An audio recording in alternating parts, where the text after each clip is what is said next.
کہ جمعہ کے خطبے کے دوران اللہ کے نبی صلی اللہ علیہ وسلم کے اوپر درود بھیج سکتے ہیں یا نہیں۔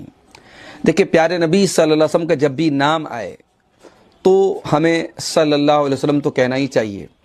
خطبہ کے دوران بھی جب خطیب اللہ کے رسول کا نام لے تب بھی ہمیں صلی اللہ علیہ وسلم کہنا چاہیے، کیونکہ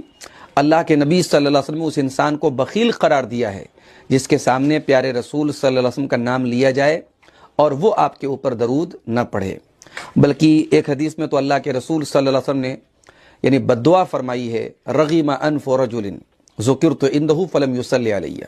اس انسان کی ناک خاک آلود ہو جائے جس کے سامنے میرا ذکر ہو اور وہ میرے اوپر درود نہ پڑھے۔ البتہ جب خطبہ ثانیہ میں، خطبہ جمعہ میں جب دوسرا خطبہ ہوتا ہے اور امام اس میں جو ہے آیت کریمہ پڑھتا ہے ان اللہ و ملائکتہ یصلون علی النبی یا ایھا الذین آمنوا صلوا علیہ وسلم تسلیما، تو اس کے پڑھنے کے بعد وہاں پہ اگر کوئی درود پڑھتا ہے تو پڑھ سکتا ہے، اور وہ پورا درود ابراہیمی بھی پڑھ سکتا ہے، لیکن بلند آواز میں نہیں،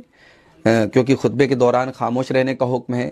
تو وہ آہستہ آواز میں، پست آواز میں وہ درود شریف اگر پڑھنا چاہے تو پڑھ سکتا ہے۔ اسی لیے شیخ ابن عثیمین رحمۃ اللہ علیہ کہتے ہیں کہ اذا صلی الخطیب علی النبی صلی اللہ علیہ وسلم فیصلی المستمع من غیر رفع صوت، کہ جب خطیب اللہ کے رسول صلی اللہ علیہ وسلم کے اوپر درود پڑھے تو سننے والا بھی آواز کو بلند کیے بغیر درود پڑھے گا۔ اور ایک دوسری جگہ پہ شیخ ابن عثیمین کہتے ہیں کہ اذا ذکر الخطیب صلی اللہ علیہ وسلم فإن المستمع یصلی علیہ سرا،